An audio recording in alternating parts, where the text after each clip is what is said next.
What's up, you guys? It's Dito D. Welcome back to the show. Conformity Gate was a sad state of affairs, wasn't it? I mean, damn. They have to do people like that, bro. Like, man, all these people sitting around. Like, was your finale that bad? Was it that bad? It was all right. You know, I've been watching the show since the start. I remember that first episode, man. I think those first several minutes of the show, that first episode, that first show, that was just, I've always told people the Stranger Things is definitive Netflix. Like, that's what Netflix is. Like, when I think of Netflix, I think of Stranger Things. That is what made Netflix. And those first several minutes of the first show, when they took Will, when they all played D&D, well, the doctors ran from some monster. And then we go to the house with the boys playing in the basement. They were playing D&D. And man, next thing you know, Will gets snatched up. And Will, I love this character from the gate. He goes home. He dusts Dustin in the race back to the house. He tells him he won X-Men. I think it was 134. And he goes home. Nobody's at the house. And he knew, he saw something. He fell off the bike. He saw something was chasing him around in the woods. He went home. Nobody was there. And the lights started acting funny. And he saw the thing outside and gets into the house. And he goes to the barn. And the first thing he do is get the strap. And I'm like, yeah, man. I like Will, man. I like Will, bro. I like his instincts. The first thing he did, he's running. He don't know what he's running from, but he ran home. Nobody was home. And the thing got in the house. And he went to the shed and got the strap. And I was like, that's what's up. I like this kid right here. Then didn't work out for him, He got snatched up, taken to the Upside Down. Fast forward some seasons and 10 years later, well, 9, we wrapping up the show and we coming back to Holly. Now, Holly is Nell Fisher.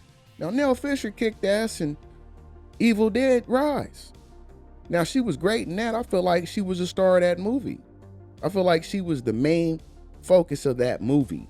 Like, even though it was the mom that everything happened to and the sister was there helping the kids, the kid that made it was the only one that was connected to everybody, and everything happened around her. And she's the smallest person that's ever been involved in one of these movies. And she took down a Deadite with Stephanie. Like, that was dope. So yeah, she, to me, stood out in the movie. And she showed up in this one as Holly. I was like, well, she wasn't Holly before. It was kind of interesting for the story to switch over to focusing so heavily on her. I think the reason they did that is because Holly's the one character that's still pretty young, and the show started off with such young people. Well, we've watched them grow, and your audience has grown. The ones who were kids when the show started, they're older now, 10 years older, 9. So it's like, yeah, get the focus on the main characters, but they went with this new group, and some people think that it's because they want to focus on the new group so they could spin off and do the new show, whatever new shows, whatever those are supposed to be, and that Holly's going to be the ringleader of that new thing. And I can see that. I can, see that being a thing, but they didn't have to do it like that. I think that Holly, if they wanted to make her such a main piece of the story like they did, they should have started with that last season. And then after rewatching last season, it ended on such a, like, that was some Empire Strikes Back type shit, bro. Like, you supposed to come with it on the next one, bro. And so after rewatching that, and then rewatching, like, I'm rewatching season 5 now, and my rewatch is like it's on in the background, okay? But I'm rewatching season 5 now, and it's just like it's just night and day, and I mean that literally. Because the 4th season was very dark, man. I felt so bad for Lucas when he's looking at Max get snapped up and he's just screaming, like, and that kind of stuff was what we left that last season on.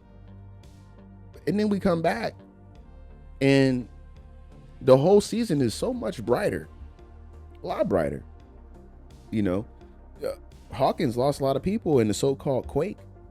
You know, that rip, that tear from the upside down. And what was going to happen if it happened to the whole earth? Was the whole earth going to become like that? Like that was, see, we don't really know all this. And these are the questions that was raised during the, the course of the show. And so to end it on such I feel like you might as well just had left it alone in season 4 now. Like, hey, season 5, it closed out, it did what it did. It's fine. It's fine. It wasn't the greatest. It wasn't completely awful, like I know some people would say, because we still got to hang out with one of our favorite games and see them bring the story to a close the way that they was going to do it, right? Even if we didn't agree with it. Or maybe they don't know. Sometimes when people make stuff, how good that one is, and then when they're working on the next one, that they don't know it may not be as good as that last one, And so they like, yeah, this is gonna be great, and they putting it together, and then they put it out, and it falls short of that last one. You be like, oh, nah, that last one, that was shit, But I enjoyed the show overall. I heard that because of the whole Will gay confession moment, that hurt the show in a way that it brought down the percentage of the show on some of those, I guess, like Rotten Tomato type sites where they review movies. It brought the whole show down, and that's unfortunate because the show was very good, up until like the last couple of fumbles, I'll say, in the last so many episodes, but I had a good time with it, man. I enjoyed Stranger Things over these last 9 years, and it really was something special. It really was. And like I said, those first several minutes of the first show, they just set the tone perfectly. And it's hard to keep up with stuff like that after that. You know what I mean? I know we got way more after that. We met Eleven and she did amazing things and all that. But then first several minutes of that first episode, it was just perfect.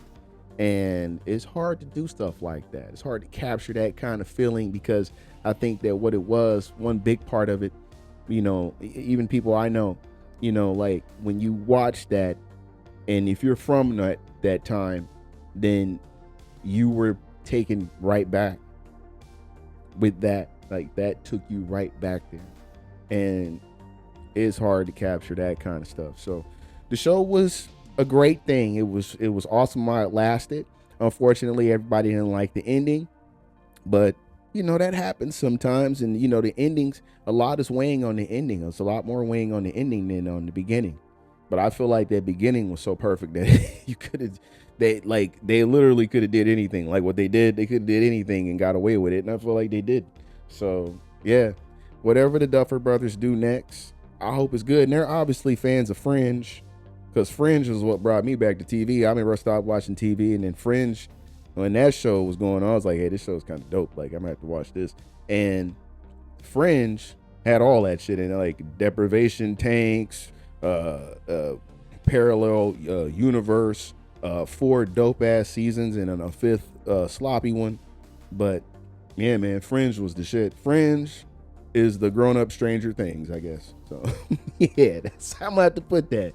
Yeah, Fringe and Stranger Things and like flip sides of the same, little thing right there. So definitely, man, I had a good time with Stranger Things. Absolutely. So I can't take nothing away from it, man. I'm glad I got to meet the gang, and I wish all those actors the best going forward. And I'm gonna be looking for them, for their upcoming projects. So other than that, man, we'll keep this show going, and talk about the next topic.